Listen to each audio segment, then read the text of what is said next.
Habéis vuelto a mí. ¿Qué os trae por aquí? ¿Almas frescas y puras?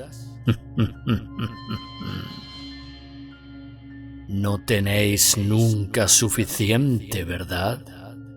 En ese caso, quedaos conmigo. Hoy tengo un nuevo relato de terror, donde... Bueno, hagamos un trato. Entregadme vuestra alma y descubrid cuál es la historia de hoy. Pero cuidado, sabed bien a quién se la entregáis.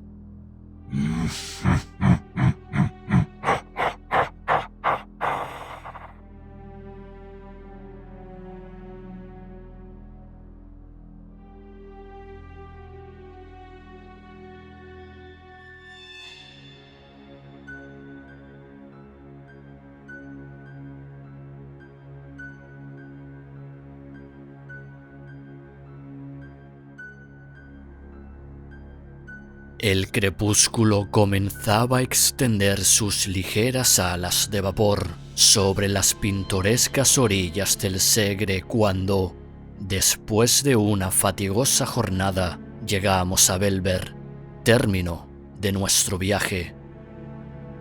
Belver es una pequeña población situada a la falda de una colina, por detrás de la cual se ven elevarse, como las gradas de un colosal anfiteatro de piedra, las empinadas y nebulosas crestas de los Pirineos.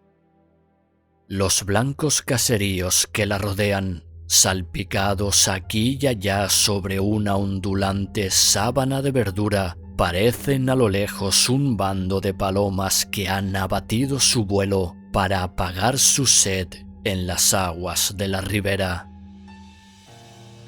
Una pelada roca a cuyos pies tuercen esta su curso y sobre cuya cima se notan aún remotos vestigios de una construcción, señala la antigua línea divisoria entre el condado de Urgel y el más importante de sus feudos. A la derecha del tortuoso sendero que conduce a este punto, remontando la corriente del río y siguiendo sus curvas y frondosas márgenes, se encuentra una cruz. El asta y los brazos son de hierro, la redonda base en que se apoya de mármol y la escalinata que a ella conduce de oscuros y mal unidos fragmentos de sillería.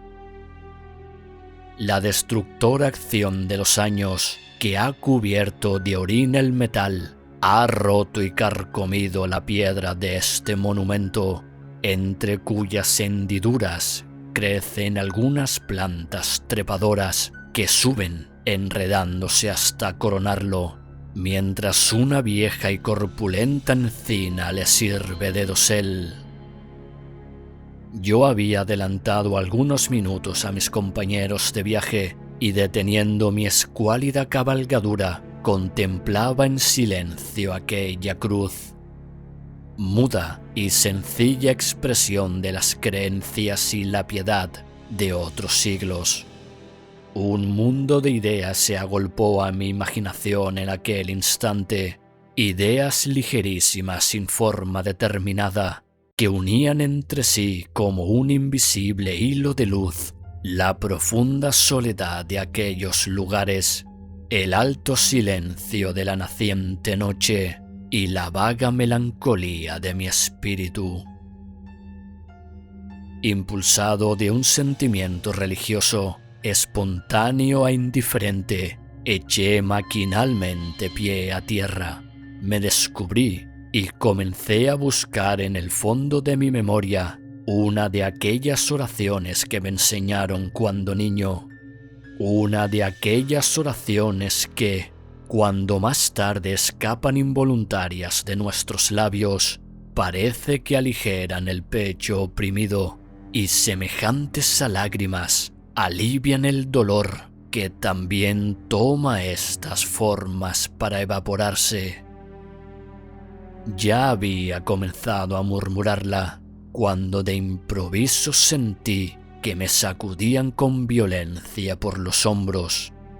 Volví la cara. Un hombre estaba al lado mío.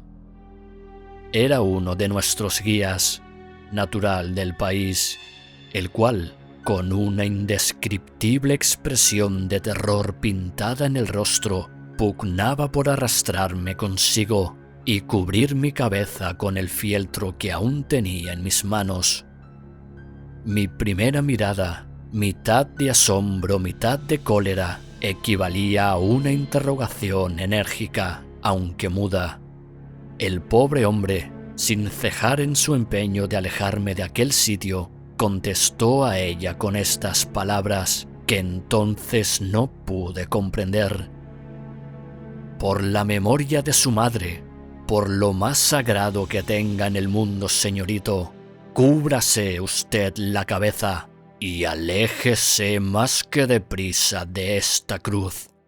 Tan desesperado está usted que, no bastándole la ayuda de Dios, recorre a la del demonio.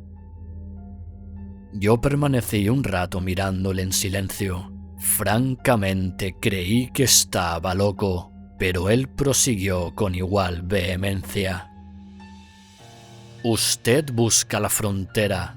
Pues bien, si delante de esa cruz le pide usted al cielo que le preste ayuda, las cumbres de los montes vecinos se elevarán en una sola noche hasta las estrellas invisibles, solo porque no encontremos la raya en toda nuestra vida.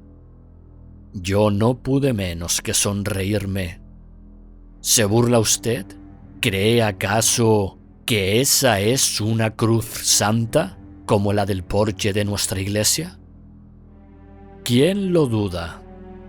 Pues se engaña usted de medio a medio, porque esa cruz, salvo lo que tiene de Dios, está maldita.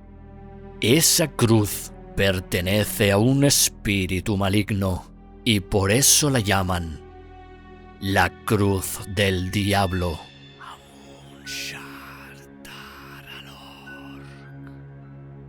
La cruz del diablo, repetí, cediendo a sus instancias, sin darme cuenta a mí mismo del involuntario temor que comenzó a apoderarse de mi espíritu y que me rechazaba como una fuerza desconocida de aquel lugar. La cruz del diablo. Nunca ha herido mi imaginación una amalgama más disparatada que dos ideas tan absurdamente enemigas. Una cruz y del diablo. Vaya, vaya.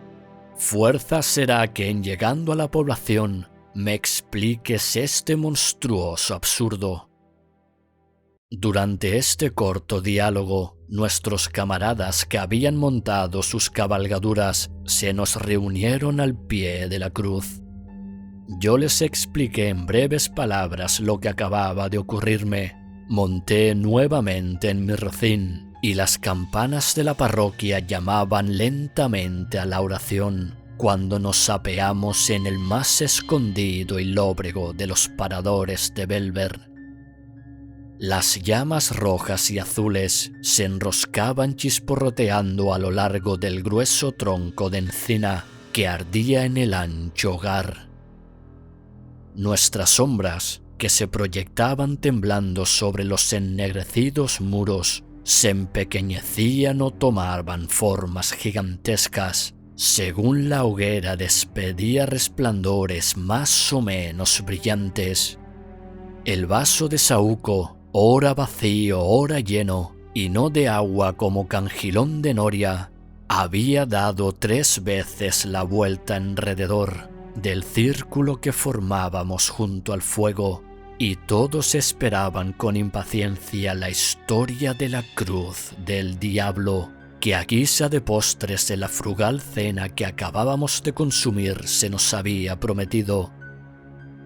Cuando nuestro guía tosió por 2 veces, se echó al coleto un último trago de vino, limpióse con el revés de la mano la boca y comenzó de este modo: Hace mucho tiempo, yo no sé cuánto, pero los moros ocupaban la mayor parte de España. Se llamaban condes nuestros reyes, y las villas y aldeas pertenecían en feudo a ciertos señores que a su vez prestaban homenaje a otros más poderosos cuando acaeció lo que voy a referir a ustedes. Concluida esta breve introducción histórica, el héroe de la fiesta guardó silencio durante unos segundos, como para coordinar sus recuerdos, y prosiguió así. Pues es el caso que en aquel tiempo remoto, esta villa y algunas otras formaban parte del patrimonio de un noble varón, cuyo castillo señorial se levantó por muchos siglos sobre la cresta del peñasco que baña el Segre, del cual toma su nombre.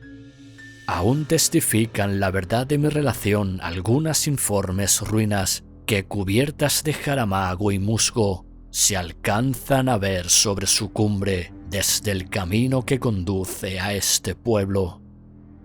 No sé si por ventura o desgracia quiso la suerte que este señor, a quien por su crueldad detestaban sus vasallos y por sus malas cualidades ni el rey admitía en la corte ni sus vecinos en el hogar, se aburriese de vivir solo con su mal humor y sus ballesteros en lo alto de la roca en que sus antepasados colgaron su nido de piedra. Devanábase noche y día los sesos en busca de alguna distracción propia de su carácter, lo cual era bastante difícil después de haberse cansado, como ya lo estaba, de mover guerra a sus vecinos, apalear a sus servidores y ahorcar a sus súbditos. En esta ocasión cuentan las crónicas que se le ocurrió, aunque sin ejemplar, una idea feliz. Sabiendo que los cristianos de otras poderosas naciones se prestaban partir juntos con una formidable armada a un país maravilloso para conquistar el sepulcro de nuestro Señor Jesucristo que los moros tenían en su poder, se determinó a marchar en su seguimiento. Si realizó esta idea con objeto de purgar sus culpas, que no eran pocas, derramando su sangre en tal justa empresa, o con el de trasplantarse a un punto donde sus malas mañas no conociesen, se ignora, pero la verdad del caso es que, con gran contentamiento de grandes y chicos, de vasallos y de iguales, allegó cuanto dinero pudo, redimió a sus pueblos del señorío mediante una gruesa cantidad, y no conservando de propiedad suya más que el peñón del Segre y las 4 torres del castillo, herencia de sus padres, desapareció de la noche a la mañana. La comarca entera respiró en libertad durante algún tiempo, como si despertara de una pesadilla. Ya no colgaban de los árboles de sus sotos, en vez de frutos, racimos de hombres. Las jóvenes del pueblo no temían al salir con su cántaro a la cabeza a tomar agua de la fuente del camino, ni los pastores llevaban sus rebaños al Segre por sendas impracticables y ocultas, temblando encontrar a cada revuelta de la trocha a los ballesteros de su muy amado señor. Así transcurrió el espacio de 3 años, la historia del mal caballero, que solo por este nombre se le conocía, comenzaba a pertenecer al exclusivo dominio de las viejas, que en las eternas veladas del invierno las relataban con voz hueca y temblorosa a los asombrados chicos. Las madres asustaban a los pequeñuelos incorregibles o llorones diciéndoles: «¡Que viene el señor del Segre! ¡Señor del Segre!». Cuando he aquí que no sé si un día o una noche, si caído del cielo o abortado de los profundos, el temido señor apareció efectivamente y, como suele decirse, en carne y hueso, en mitad de sus antiguos vasallos. Renuncio a describir el efecto de esta desagradable sorpresa. Ustedes se lo podrán figurar mejor que yo pintarlo. Solo con decirles que tornaba reclamando sus vendidos derechos, que si malo se fue, peor volvió, y si pobre y sin crédito se encontraba antes de partir a la guerra, ya no podía contar con más recursos que su despreocupación, su lanza y una media docena de aventureros tan desalmados y perdidos como su jefe. Como era natural, los pueblos se resistieron a pagar tributos que a tanta costa habían redimido, pero el Señor puso fuego a sus heredades, a sus alquerías y a sus mieses. Entonces apelaron a la justicia del rey, pero el Señor se burló de las cartas leyes de los condes soberanos, las clavó en el postigo de sus torres y colgó a los farautes de una encina. Exasperados y no encontrando otra vía de salvación, por último se pusieron de acuerdo entre sí, se encomendaron a la divina providencia y tomaron las armas. Pero el Señor reunió a sus secuaces, llamó en ayuda al diablo, se encaramó a su roca y se preparó a la lucha.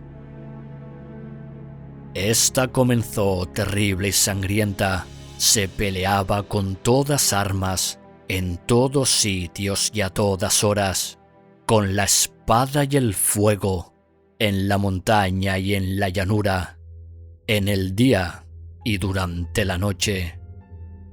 Aquello no era pelear para vivir, era vivir para pelear. Al caso, triunfó la causa de la justicia. Oigan ustedes cómo. Una noche oscura, muy oscura, en que no se oía ni un rumor en la tierra, ni brillaba un solo astro en el cielo, los señores de la fortaleza, engreídos por una reciente victoria, se repartían el botín, y ebrios con el vapor de los licores, y en mitad de la boca y estruendosa orgía, entonaban sacrílegos cantos en lor de su infernal patrono. Como dejo dicho, nada se oía en derredor del castillo, excepto el eco de las blasfemias que palpitaban perdidas en el sombrío seno de la noche, como palpitan las almas de los condenados, envueltas en los pliegues del huracán de los infiernos. Ya los descuidados centinelas habían fijado algunas veces sus ojos en la villa, que reposaba silenciosa, y se habían dormido sin temor a una sorpresa, apoyados en el grueso tronco de sus lanzas, cuando he aquí que algunos aldeanos, resueltos a morir y protegidos por la sombra, comenzaron a escalar el enhiesto peñón del Segre, a cuya cima tocaron a punto de medianoche. Una vez en la cima, lo que faltaba por hacer fue obra de poco tiempo. Los centinelas salvaron de un solo salto el valladar que separa el sueño de la muerte. El fuego, aplicado con teas de resina al puente y al rastrillo, se comunicó con la rapidez del relámpago a los muros, y los escaladores, favorecidos por la confusión y abriéndose paso entre las llamas, dieron fin con los habitantes de aquella guarida en un abrir y cerrar de ojos. Todos perecieron. Cuando el cercano día comenzó a blanquear las altas copas de los enebros, humeaban aún los calcinados escombros de las desplomadas torres, y a través de sus anchas brechas, chispeando al herirla la luz, y colgada de uno de los negros pilares de la sala del festín, era fácil divisar la armadura del temido jefe, cuyo cadáver, cubierto de sangre y de polvo, yacía entre los desgarrados tapices y las calientes cenizas. confundido con los de sus otros oscuros compañeros. El tiempo pasó.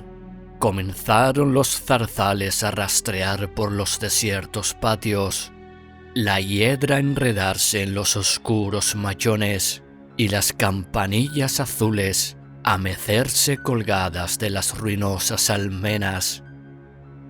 Los desiguales soplos de la brisa, el graznido de las aves nocturnas y el rumor de los reptiles que se deslizaban entre las altas hierbas turbaban solo de vez en cuando el silencio de la muerte de aquel lugar maldecido. Los insepultos huesos de los antiguos moradores blanqueaban al rayo de la luna, y aún podía verse el haz de armas del señor del Segre colgado del negro pilar de la sala del festín. Nadie osaba tocarle, pero corrían 1000 fábulas acerca de aquel abandonado objeto, causa incesante de hablillas y terrores para los que miraban llamear durante el día, herido por la luz del sol, o creían percibir en las altas horas de la noche el metálico son de sus piezas que chocaban entre sí cuando las movía el viento, con un gemido prolongado y triste.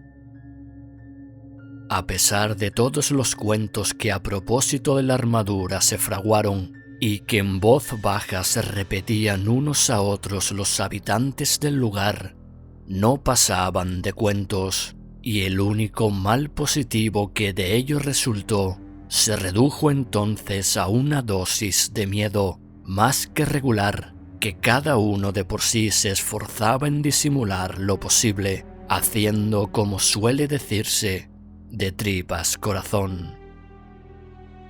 Si de aquí no hubiera pasado la cosa, nada se habría perdido, pero el diablo, que a lo que parece no se encuentra satisfecho de su obra, y sin duda con el permiso de Dios, a fin de hacer purgar a la comarca de algunas culpas, volvió a tomar cartas en el asunto. Desde este momento las fábulas, que hasta aquella época no pasaron de un rumor vago y sin viso alguno de verosimilitud, comenzaron a tomar conciencia y hacerse de día en día más probables. En efecto, hacía algunas noches que todo el pueblo había podido observar un extraño fenómeno. Entre las sombras a lo lejos, ya subiendo las retorcidas cuestas del Peñón del Segre, ya vagando entre las ruinas del castillo, ya cerniéndose al parecer en los aires, se veían correr, cruzarse, esconderse y tornar a aparecer para alejarse en distintas direcciones unas luces misteriosas y fantásticas cuya procedencia nadie sabía explicar. Esto se repitió por 3 o 4 noches durante el intervalo de un mes, y los confusos aldeanos esperaban ansiosos el resultado de aquellos conciliábulos diabólicos que ciertamente no se hizo aguardar mucho, cuando 3 o 4 alquerías incendiadas, varias reses desaparecidas y los cadáveres de algunos caminantes despeñados en los precipicios pusieron en alarma a todo el territorio en 10 leguas a la redonda. Ya no quedó duda alguna. Una banda de malhechores se albergaba en los subterráneos del castillo. Estos, que solo se prestaban al principio muy de tarde en tarde y en determinados puntos del bosque que aún en el día se dilataba a lo largo de la ribera, concluyeron por ocupar casi todos los desfiladeros de las montañas, emboscarse en los caminos, saquear los valles y descender como un torrente a la llanura, donde a este quiero, a este no quiero, no dejaban títere con cabeza.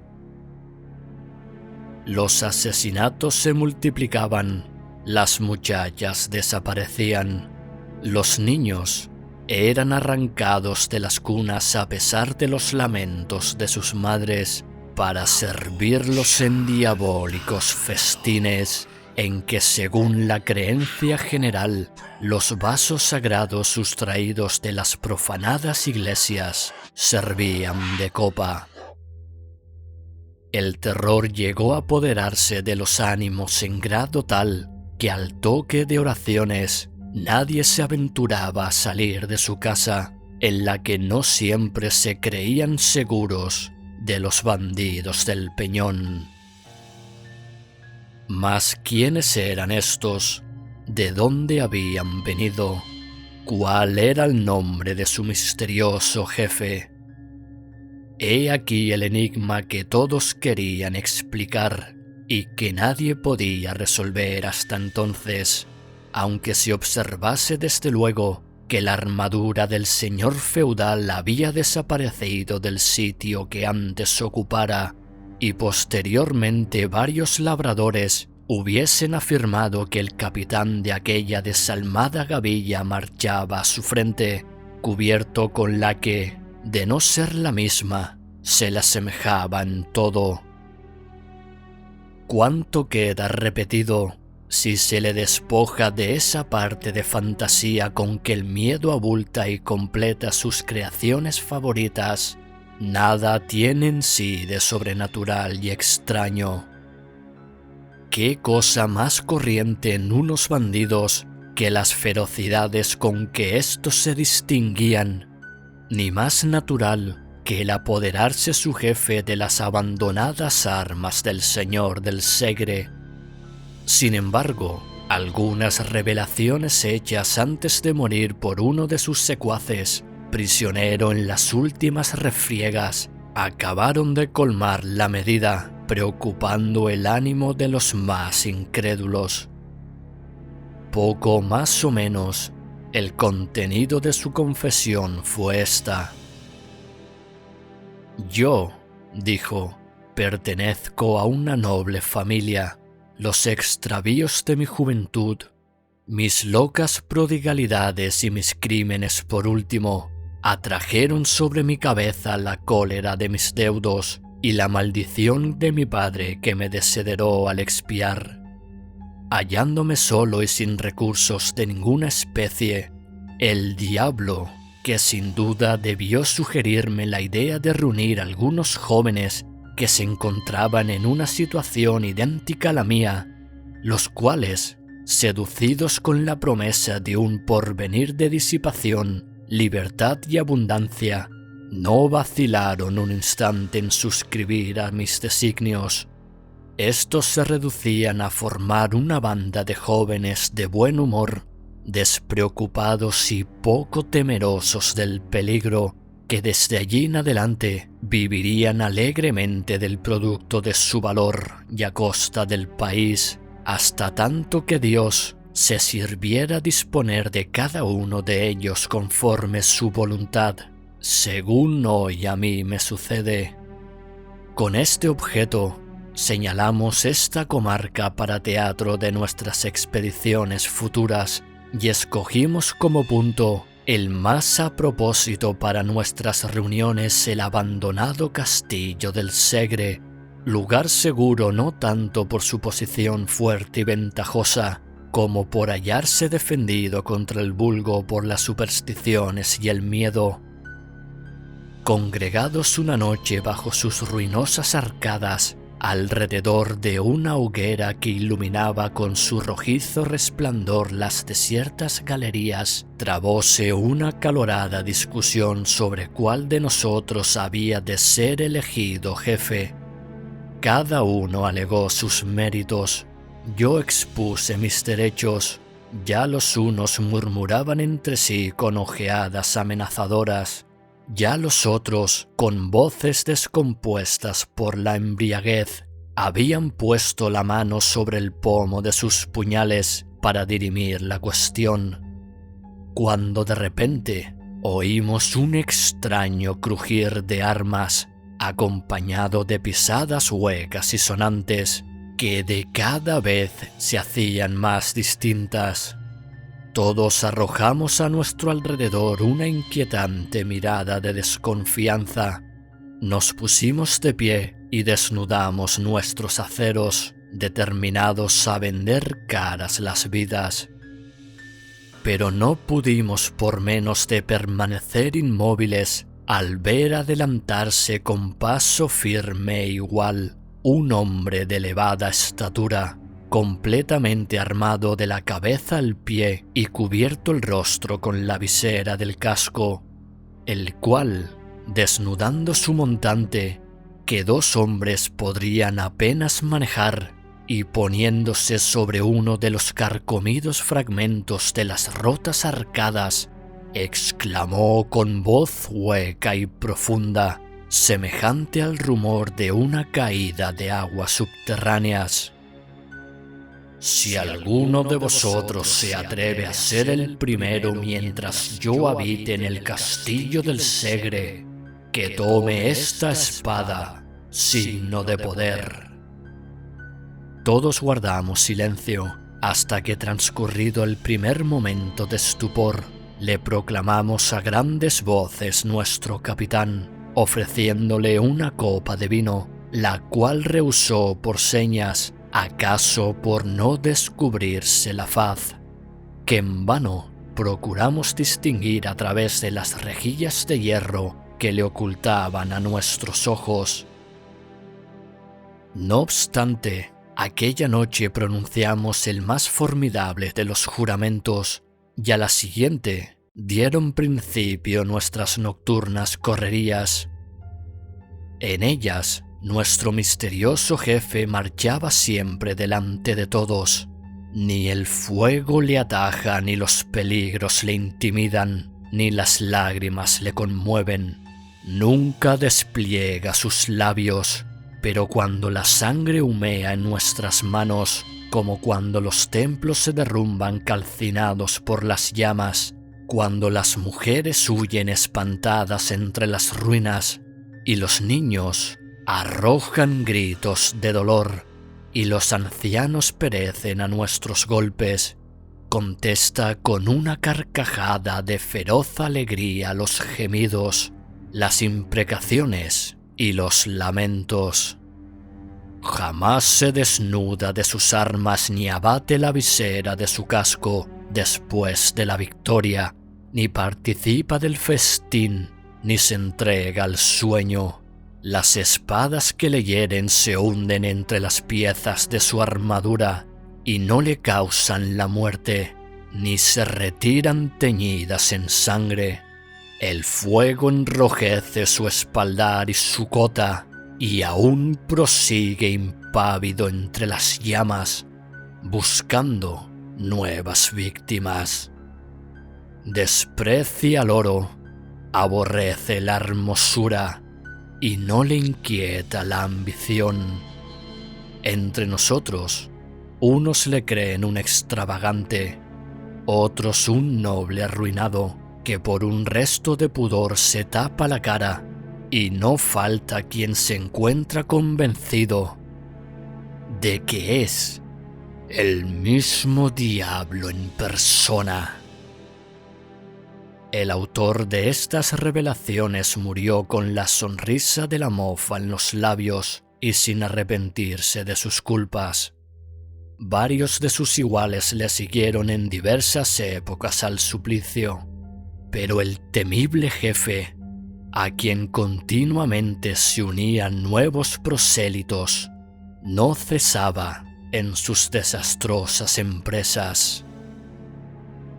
Los infelices habitantes de la comarca, y de cada vez más aburridos y desesperados, no acertaban ya con la determinación que debería tomarse para concluir de un todo con aquel orden de cosas, cada día más insoportable y triste.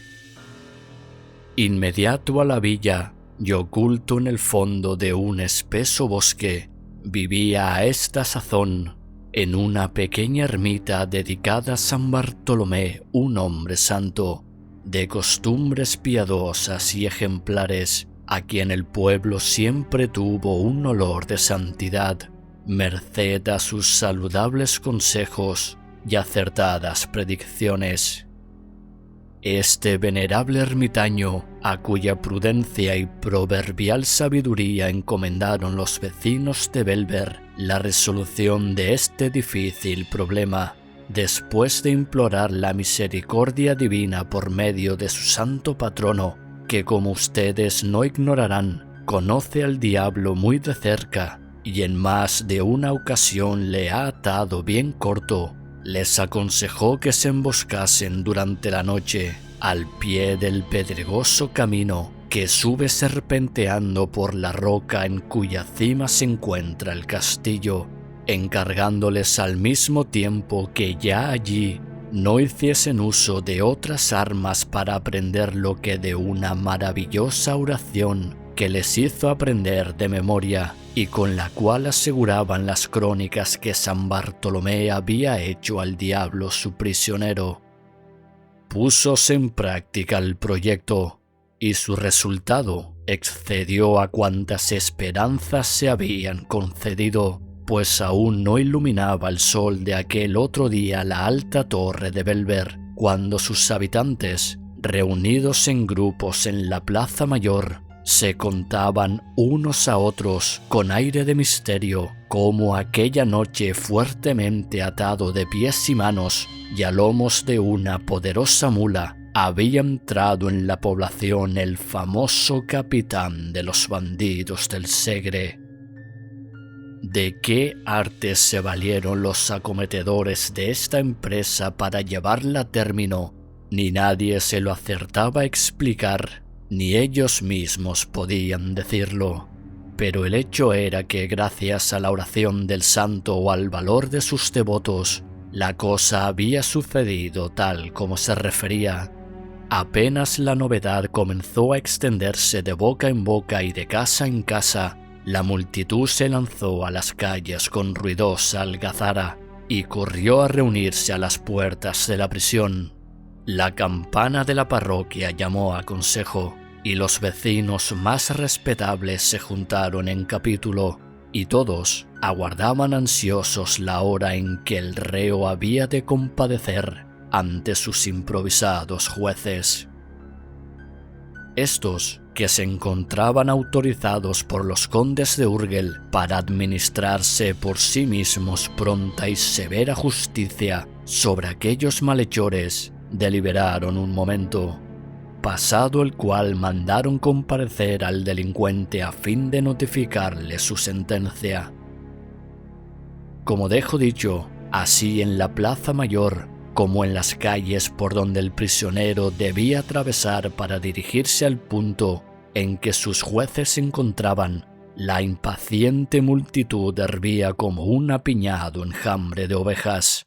Especialmente en la puerta de la cárcel, la conmoción popular tomaba cada vez mayores proporciones, y ya los animados diálogos, los sordos murmullos y los amenazadores gritos comenzaban a poner en cuidado a sus guardias, cuando afortunadamente llegó la orden de sacar al reo. Al parecer, bajo el macizo arco de la portería de su prisión, completamente vestido de todas armas y cubierto el rostro con la visera, un sordo y prolongado murmullo de admiración y de sorpresa se elevó entre las compactadas masas del pueblo, que se abrían con dificultad para dejarle paso. Todos habían reconocido en aquella armadura la del señor del Segre, aquella armadura, objeto de las más sombrías tradiciones, mientras se la vio suspendida de los arruinados muros de la fortaleza maldita. Las armas eran aquellas, no cabía duda alguna. Todos habían visto flotar el negro penacho de su cimera en los combates que en un tiempo trataban contra su señor. Todos lo habían visto agitarse al soplo de la brisa del crepúsculo, a par de la hierba del calcinado pilar en que quedaron colgadas a la muerte de su dueño. Mas ¿quién podría ser el desconocido personaje que entonces las llevaba? Pronto iba a saberse, al menos así se creía. Los sucesos dirán cómo esta esperanza queda frustrada a la manera de otras muchas y por qué de este solemne acto de justicia, del que debería guardarse el completo esclarecimiento de la verdad, resultaron nuevas y más inexplicables confusiones. El misterioso bandido penetró al fin en la sala del consejo y un silencio profundo sucedió a los rumores que se elevaban de entre los circundantes al oír resonar bajo las latas bóvedas de aquel recinto el metálico son de sus acicates de oro. Uno de los que componían el tribunal, con voz lenta e insegura, le preguntó su nombre, y todos prestaron el oído con ansiedad para no perder una sola palabra de su respuesta. Pero el guerrero se limitó a encoger sus hombros ligeramente, con un aire de desprecio e insulto que no pudo menos que irritar a sus jueces, los que se miraron entre sí sorprendidos. 3 veces volvió a repetirle la pregunta, que otras tantas obtuvo semejante o parecida contestación. «¡Que se levante la visera! ¡Que se descubra! ¡Que se descubra!», comenzaron a gritar los vecinos de la villa presentes en el acto. «¡Que se descubra! Veremos si se atreve entonces a insultarnos con su desdén, como ahora lo hace protegido por el incógnito». «Descubríos», repitió el mismo que anteriormente le dirigiera la palabra. El guerrero permaneció impasible. «Os lo mando en el nombre de nuestra autoridad». La misma contestación. «En el de los condes soberanos». Ni por esas. La indignación llegó a su colmo, hasta el punto que uno de sus guardias, lanzándose sobre el reo, cuya pertinacia en callar bastaría a apurar la apariencia de un santo, le abrió violentamente la visera. Un grito de general sorpresa se escapó del auditorio, que permaneció por un instante herido de un inconcebible estupor. La cosa no era para menos. El casco, cuya férrea visera se veía en parte levantada hasta la frente, en parte caída sobre la brillante gola de acero, estaba vacío. Completamente vacío. Cuando pasaba ya el primer momento de terror quisieron tocarle. La armadura se estremeció ligeramente y, descomponiéndose en piezas, cayó al suelo con un ruido sordo y extraño. La mayor parte de los espectadores, a la vista del nuevo prodigio, abandonaron tumultuosamente la habitación y salieron despavoridos a la plaza. La nueva se divulgó con la rapidez del pensamiento entre la multitud que aguardaba impaciente el resultado del juicio, y fue tal la alarma, la revuelta y la vocería, que ya nadie cupo duda sobre lo que de pública voz se aseguraba, esto es, que el diablo, a la muerte del señor del Segre, había heredado los feudos de Belver. Al fin se apaciguó el tumulto y decidióse volver a un calabozo la maravillosa armadura. Ya en él despacháronse 4 emisarios que, en representación de la atribulada villa, hiciesen presente el casco al conde de Urgel y al arzobispo, los que no tardaron muchos días en tornar con la resolución de estos personajes. Resolución que, como suele decirse, era breve y compendiosa. «Cuélguese», le dijeron, «la armadura en la plaza mayor de la villa, que si el diablo la ocupa, fuerza le será el abandonarla o ahorcarse con ella». Encantados los habitantes de Belver con tan ingeniosa solución, volvieron a reunirse en consejo, mandaron levantar una horca en la plaza y cuando ya la multitud ocupaba sus avenidas, se dirigieron a la cárcel por las armas, en corporación y con toda la solemnidad que la importancia del caso requería. Cuando la respetable comitiva llegó al macizo arco que daba entrada al edificio, un hombre pálido y descompuesto se arrojó al suelo en presencia de los aturdidos circunstantes, exclamando con lágrimas en los ojos: «Perdón, señores, perdón». «¿Perdón para quién?», dijeron algunos. «¿Para el diablo que habita dentro de la armadura del señor del Segre?». «Para mí», prosiguió con voz trémula el infeliz, en quien todos reconocieron al alcaide de las prisiones. «Para mí, porque las armas han desaparecido». Al oír estas palabras, el asombro se pintó en el rostro de cuantos se encontraban en el pórtico, que mudos e inmóviles hubieran permanecido en la posición en que se encontraban Dios sabe cuánto tiempo, si la siguiente relación del guardián no les hubiera hecho agruparse en su alrededor para escuchar con avidez. «Perdonadme, señores», decía el pobre alcaide, «perdonadme, y yo no os ocultaré nada, siquiera sea en contra mía».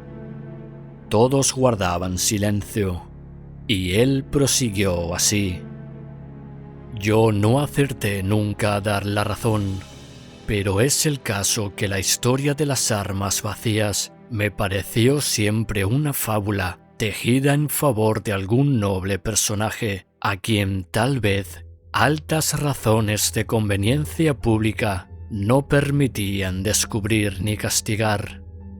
En esta creencia estuve siempre, creencia en que no podía menos de confirmarme la inmovilidad en que se encontraban desde que por segunda vez tornaron a la cárcel traídas del consejo.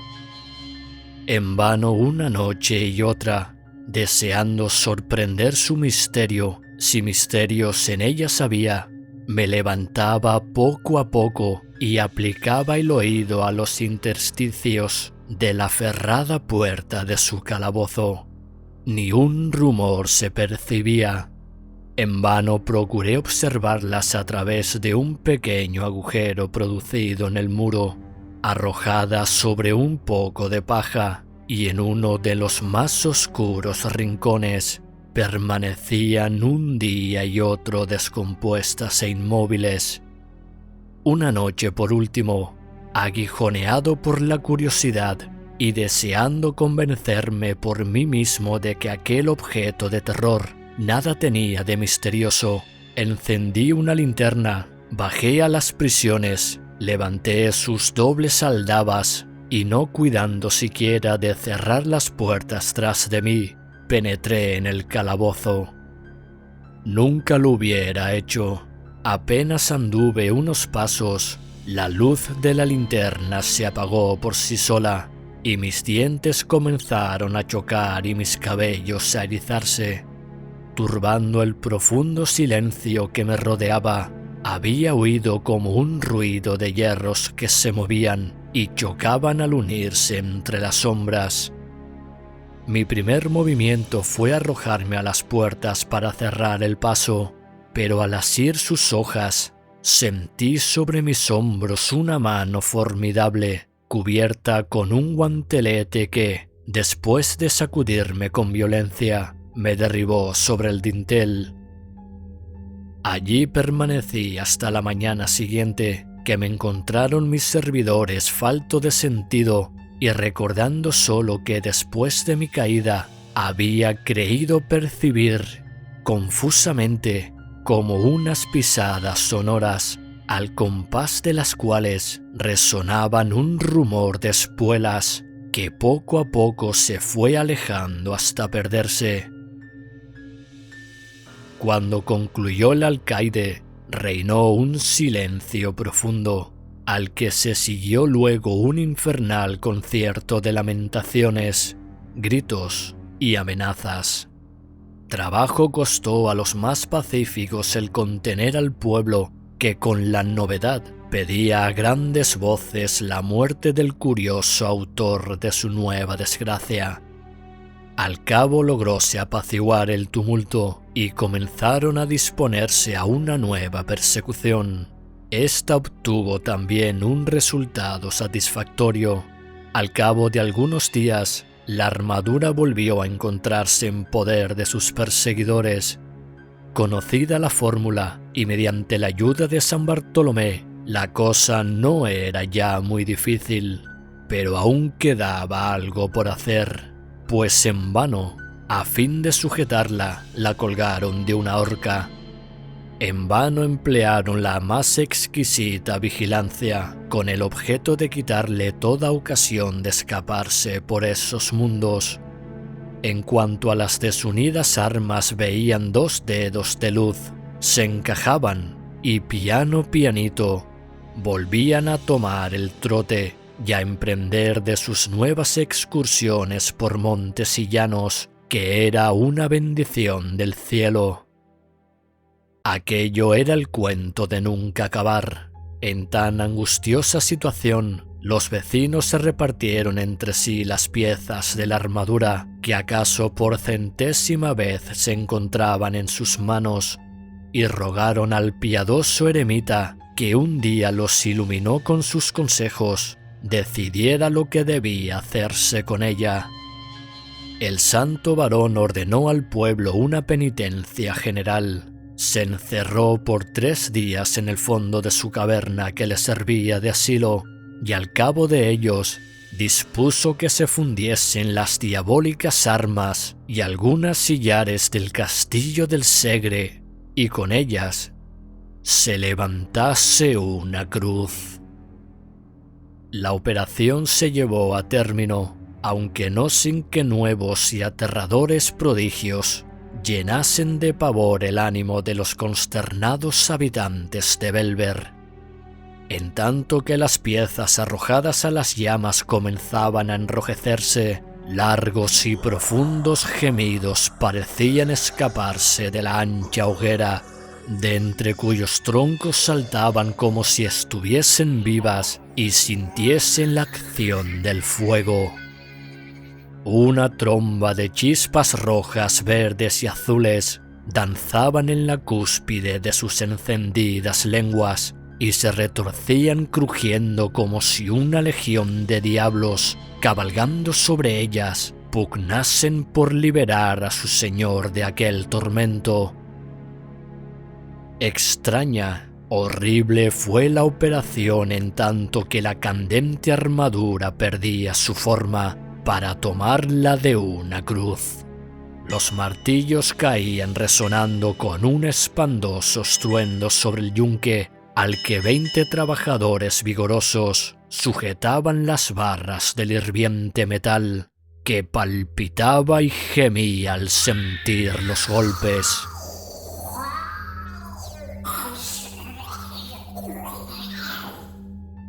Ya se extendían los brazos del signo de nuestra redención.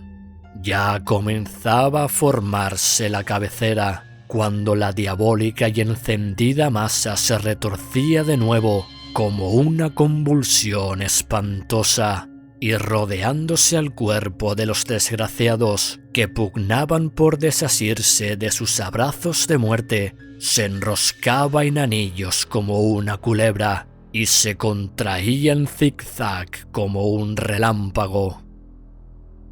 El constante trabajo, la fe, las oraciones y el agua bendita consiguieron por último vencer al espíritu infernal, y la armadura se convirtió en una cruz. Esa cruz es la que hoy habéis visto y a la cual se encuentra sujeto el diablo que le presta su nombre. Ante ella, ni las jóvenes colocan en el mes de mayo ramilletes de lirios, ni los pastores se descubren al pasar, ni los ancianos se arrodillan, bastando apenas las severas amonestaciones del clero para que los niños no la apedren. Dios ha cerrado sus oídos a cuantas plegarias se le dirigen en su presencia. En el invierno, los lobos se reúnen en manadas junto al enebro que la protege para lanzarse sobre las reses. Los bandidos esperan a su sombra a los caminantes que entierran a su pie después que los asesinan. Y cuando la tempestad se desata, los rayos tuercen su camino para liarse, silbando al asta de esa cruz y romper los sillares de su pedestal.